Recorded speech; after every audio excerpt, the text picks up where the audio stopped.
Imagine asking for a simple favor, a single dollar, from the son of one of the most controversial figures in the world. What happened next? It left everyone speechless. You won't believe how this unfolded. It was a bitter cold evening in New York City. The streets were damp with the remnants of an early evening snowfall. People rushed by, heads down, lost in their own worlds. The kind of city where, if you didn't have something to offer, you quickly became invisible. Charlie knew that feeling all too well. Charlie had once been someone people noticed.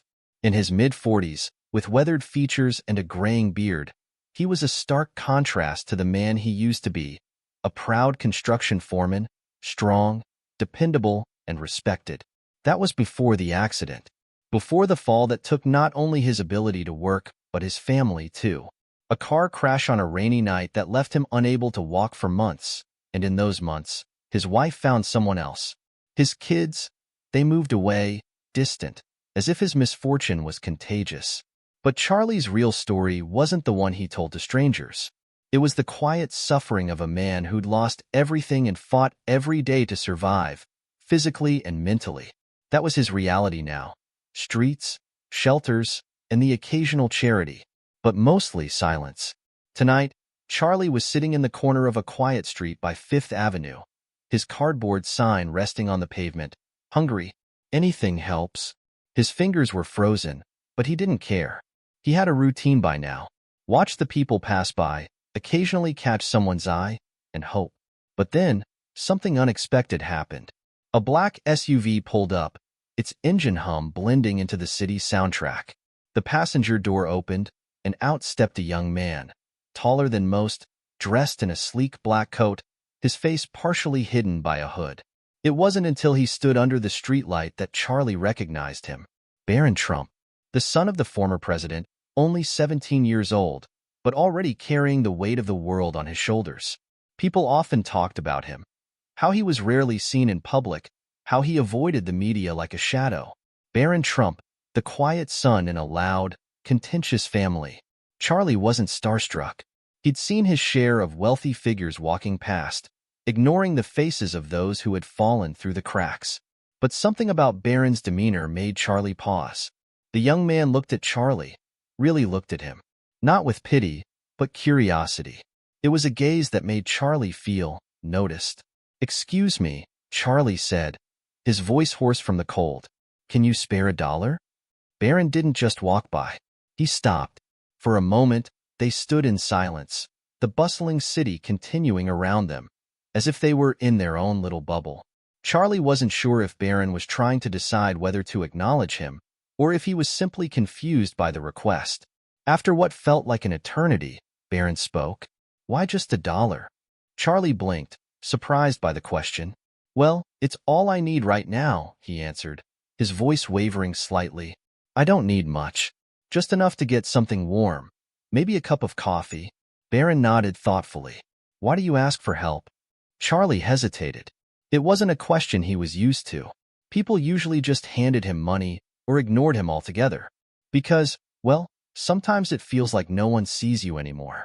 "Not really. Not like you matter." There was a long pause. Then, Barron did something unexpected. He didn't just hand over $1. He reached into his coat pocket and pulled out a crisp $100 bill. Charlie's eyes widened as Barron held it out to him. But Barron didn't just give it and leave. He sat down on the cold pavement beside him. No rush, no disgust. "I want to understand," Barron said. "Tell me more about you." Charlie's voice cracked as he spoke, the weight of his story pressing down on him in a way that felt both alien and familiar. He hadn't talked about his life in years, not to anyone. But here, in the dim glow of the streetlight, with Barron Trump sitting next to him, it felt like this might be the only chance he had left to say it all. "I used to be someone," Charlie began, his hands shaking. "I had a life, a family, a job I was proud of. But after the accident, after I couldn't walk, everything fell apart. My wife left me. My kids, they moved away. No one could understand that I wasn't the man I used to be. And after a while, I started believing it too." Barron listened intently, his gaze never leaving Charlie's face. "You think people forget you?" Barron asked softly. Charlie nodded. It's not just about the money, you know? It's about being seen, being remembered. People just walk by, pretending you don't exist. And I don't blame them. I've been here so long now. I'm part of the background. Like I don't matter anymore. There was a long silence. Barron sat still, his hands folded in his lap, his eyes distant. Finally, he spoke. Do you believe it's too late to change? Barron asked, his voice surprisingly calm for someone so young. Charlie let out a bitter laugh. Change? I'm not sure what that even means anymore. What am I supposed to change into? The man I was? He's gone. I'm just here. Barron shook his head. You're still here, Charlie. And that means something.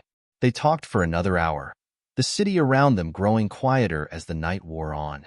Barron shared his own thoughts about his family, his struggles with public life, and his desire for normalcy.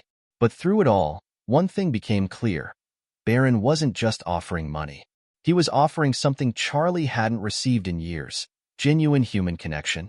When they finally stood up to part ways, Barron extended his hand. You're stronger than you think, Charlie. Don't forget that.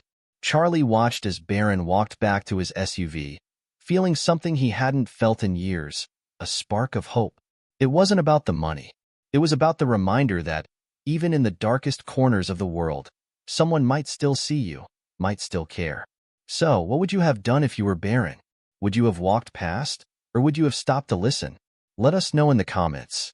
And if this story moved you, don't forget to like, share, and subscribe. Sometimes, all it takes is one moment to change someone's life. Could that moment be yours?